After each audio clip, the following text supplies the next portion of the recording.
Hi friends, అందరికీ very very good morning. ఈరోజు అయితే లేట్ అయింది ఛాయ్కి. అయితే పొద్దుగాల లేచి నేను మొన్న హైదరాబాద్ ఉన్నా కదా, ఇంట్లో పని అంతా వరకు చాలా లేట్ అయిపోయింది. పొద్దుగాల లేచి దీపం పెట్టుకొని ఇప్పుడైతే ఛాయ్ తాగుతున్నా. ఓకేనా, మీరంతా ఛాయ్ తాగిరా లేదా కామెంట్ పెట్టండి.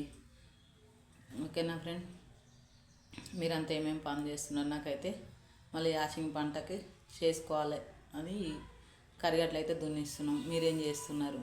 కామెంట్ పెట్టండి. ఓకేనా ఫ్రెండ్, బాయ్. మరి అట్లే ఓకేనా. ఈరోజైతే మళ్ళీ హైదరాబాద్ వెళ్తున్నా. అక్కడికి వెళ్ళినాక ఏదన్నా ఉంటే వీడియో పెడతా, లేకుంటే లేదు. ఇంకా అంతే, ఇదొకటే వీడియో ఈరోజు. చెప్పలేను, పెడితే పెట్టవచ్చు, లేకుంటే లేదు. ఓకేనా మరి.